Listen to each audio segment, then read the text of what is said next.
Welcome back, Honors. So we're going to pick up right now where we left off in class, talking about Mesopotamia and the cradle of civilization, right?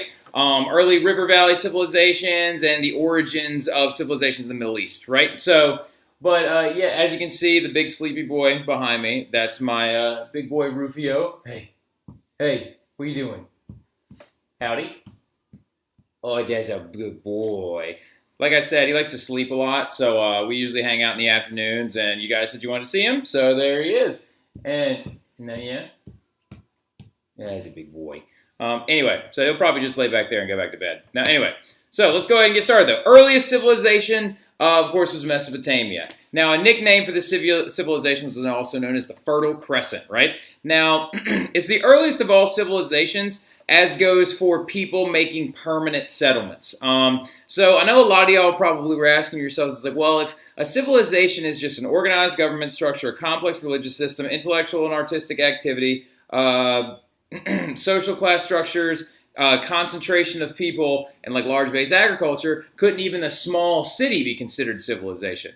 And yet, in the grand scheme of things, of course it could be. But a big thing to understand is that Mesopotamia was a permanent civilization. It was an area, of course, what was that big money word that we were talking about the other day? Good job, Lucy. Surpluses, right? Being able to actually farm surpluses and sustain large base populations, right? So, Mesopotamia is a Greek word that we talked about today in class, meaning between two rivers, okay? And specifically, the area between the rivers was the Tigris and the Euphrates rivers, which is present-day Iraq, which you got a map that actually addresses some of this area today. And I know it's a little bit pixelated, but you'll be okay. And remember, we have that map quiz on D-Day. Now, lasted for approximately about 3,000 years, and is actually is the longest spanning ancient civilization that has ever existed. A lot of this has to do with the fact that they weren't just singularly one area or civilization. Remember, we said this is an area. And this is taken up by a lot of different city-states who came to power at different times and actually expanded or grew or got run down or taken over. So we'll get into that a little bit, the big boys that actually existed in this area. Now, its people, though, were the first to irrigate fields, which is huge. We're going to talk about that really quick. It's a system of dikes, ditches, and dams that actually move water from a far-off distance and bring it easily accessible to farmlands or also for drinking water. They also devised a system of writing. They developed mathematical systems, and they invented the wheel and learned to work with metal. But let's go ahead and get into it. This is Mesopotamia, right? This is that big area. Now, do you see why it's called the Fertile Crescent? Exactly right, Sam, right? It's called the Fertile Crescent because the fertile land areas created by the floods and also the two Tigris and Euphrates rivers are actually making a shape of a crescent moon, right? So farming in these areas was considered very difficult at times due to the fact that it's a very, very arid climate, and also due to the fact that the geographic conditions are not the best. It had very little rainfall. It's very, very hot and dry. Windstorms left muddy river valleys in the winter, catastrophic flooding from the rivers in the spring, and arid soil contained little to no minerals. And another big thing was the limited amount of timber resources, right? So no stone or timber resources used for building homes, building infrastructure, not a lot of stuff nearby, all right? So with these geographic conditions, you would imagine that this would not be an area for a large-based civilization, but it was actually the first civilization. And a lot of it has to do with their ability to irrigate. Now remember, irrigation is a system of moving water, okay? And it all has to do, actually, ironically enough, with one of their geographic conditions. So, why live in Mesopotamia if it's that bad? Well, it has to do with the fact that it's a hub of these things called natural levees, all right? Now, I've actually to relate this back to things that you've been hearing about in the news a lot, as you always hear with the storms coming in, like Harvey and Jose and Sweetheart? Yeah. What was the last one? Irma?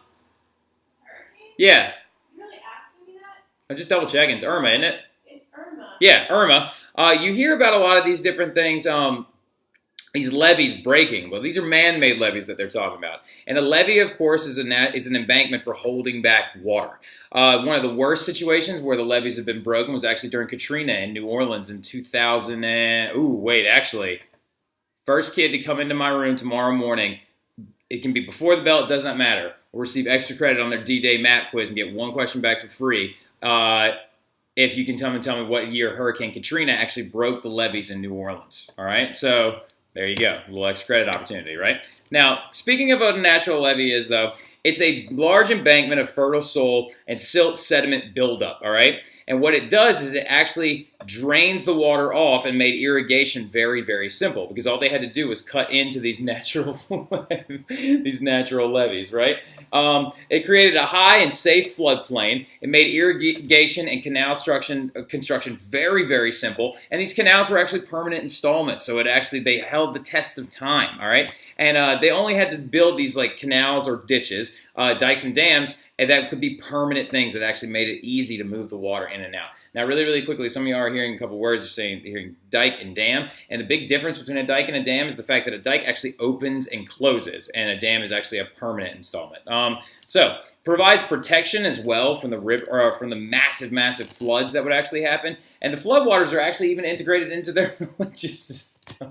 So we'll talk about that more in a minute as well. Now, the surrounding swamps were also full of fish and waterfowl. These were created by these other floods, and so it actually provided them with a good, sustainable source of meat that wasn't domestication of animals, due to the fact that actually these arid plains didn't provide a lot of grazing habitats for typical livestock. However, one thing did fare very well there, and that was goats and lamb. Now, reeds also provided food for sheep and goats, as I just said, and then also they were used as a building resource, right? So this natural levee system was the one geographic condition that allowed for the Mesopotamians to be able to farm as easily as they did. Like, he won't even move. He just kind of takes it. Now, anyway, there you go. Now, history of Mesopotamia, though, going back to its earliest foundings, over centuries of different, over the centuries, several different types of people have actually lived in this area. Sorry, I went one too far. There we go. There we go.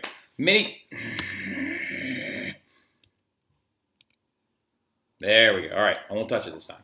Now, over the centuries, many different people have lived in this area. Remember, we talked about that in class. Mesopotamia is a large base area that actually contained tons and tons and tons of very small city-states, right? A lot like Greece. Some of the earliest foundational civilizations actually were set up of a system of city-states, of autonomously formed governments that actually function on their own.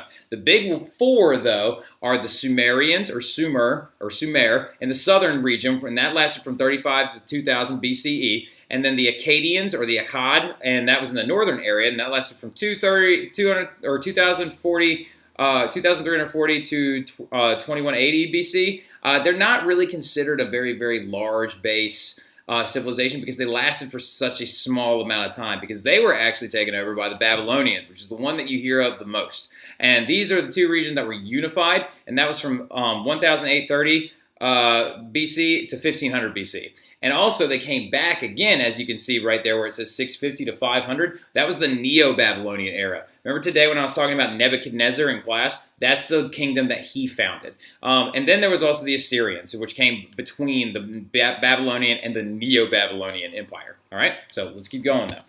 So one of the biggest contributions, probably the biggest contribution they gave to us, the Mesopotamians, other than irrigation, has to do with the development of their writing system and also their education system.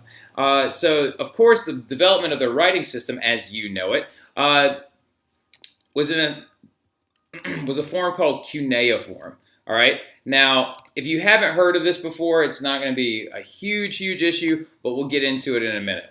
But the way that writing has developed throughout history is actually a very interesting concept. And it has to do with the fact that the way that many cultures and many different civilizations, Western versus Eastern, it has to do with the forms that they write in today. Now, the earliest writings that we know of were pictograms, all right? And a pictogram is a picture to show a meaning. When we think of pictograms, we think of hieroglyphics, right? And then you have ideograms, which is signs to represent words or ideas. That is, we believe, may have been what the cuneiform system of writing was. And then also we have what we use, phonetics, right? The phonetic styles of writing, which is signs to represent sounds, not necessarily syllables, ideas, or pictures, right? So phonetics are the basis of most writing systems today. And we actually adopted those from the Phoenician Empire and the ancient empires.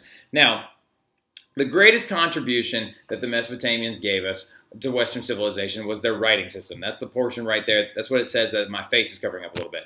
Now, it allowed the transmission of different ideas, the codification of laws. It also gave them the ability to document farm outputs, and also, big one, was record history, right? So Sumerians wrote on these giant wet clay tablets with the point of a reed, right? And then they dried them out in the sun to make a permanent piece of writing. Now, scribes were the only people that could read and write, and they also served as priests and record keepers and accountants, right? Now, as a society evolved, the very first form of writing that was developed was called cuneiform, okay? Meaning wedge shape. Cuneiform can be seen right here to the left-hand side. It's actually a system of wedge-shaped triangle forms that we can see in front of us. Now, unfortunately, we don't know how to translate this anymore because it is a very, very outdated system of writing. Now, cuneiform is going to spread, though, all the way to Persia and Egypt and became a vehicle for the growth and spread of civilization and the exchange of ideas among cultures. So the Mesopotamians or the Sumerians actually served as like the foundational system when it comes to being able to write and transcribe ideas and also communicate. Now, also their school system was was the byproduct of their writing system. Because the fact of the matter is that their writing system was, of course, their greatest gift to us as Western civilizations. However, you had to teach people how to be able to read and write, and the big part was schooling scholars. So when it comes to Mesopotamian education, Sumerian writing was ridiculously complicated. It has, like, if you actually go back and look at that tablet that I showed you, it's all about a system of triangles. It looks almost like, what it reminds me of is Braille, but you're actually using your sight to read it. And scribes had to study for many, many, many, many, many years to be able to actually fluently write in cuneiform. And from what we know that's been recorded by these scribes is actually that their students and their life as students was very, very harsh, okay, when it came to their training methods. We'll get to that in a second. But to become a scribe in the Mesopotamian era, you had to be wealthy, you had to be a male, and also, like I said, life was very, very strict. And you went to school for several years. Now, scribes were often caned as a punishment if they ever made an error during their transcriptions. So there's actually, don't write this, but this is actually a quote. This is a primary source quote from a historical document from ancient Sumeria. My headmaster read my tablet and said, "There is something missing." And so he caned me. So they actually got beaten if they didn't write the correct form of the cuneiform. Now, the fellow in charge of silence said, "Why did you talk without permission?" And then he caned me. This is actually referenced in a lot of different documents, and these are direct quotes sourced from Sumerian scribe journals. And they also studied several other subjects, and also were the writing system showed us their ability that they actually grew in these different subjects. And they were taught mathematics, they were taught the botany, which is the science of plants, which is a very, very interesting idea when it comes to how important cultivized agriculture is. This isn't on your presentation, but when you really, really think about it, the invention of farming, honestly, might be the most important thing that has ever been invented, because everything else after that is literally a byproduct of documenting farming, or literally tracking farming, or recording the history of past harvests. All like linguists and literature is very farm-based. Religion, most religious systems are early on in ancient civilizations would have like sacrifices, animal or human, to try and appease gods for good harvests, right? So continuing forward, though, these schools set a standard for all of the city-states and even our education systems today of the idea of the well-rounded student, right? This is actually where we're going to stop for today, because we're going to pick up on how their writing system also affected literature and advancement, and how the Epic of Gilgamesh is actually a very, very, very, very similar story style to a lot of early biblical and Old Testament stories that we've also seen as well, to kind of try and show the interplay between some of these ancient religions. So we're going to stop there for this evening, and I hope you all enjoyed it, and I'll see you tomorrow. And make sure that you write notes down to this, guys, so I can check it and give you the appropriate grades for tomorrow. Don't forget to study your map and go ahead and start working on your Middle East map, and I'll see y'all tomorrow, Camden Catholic. Enjoy yourself.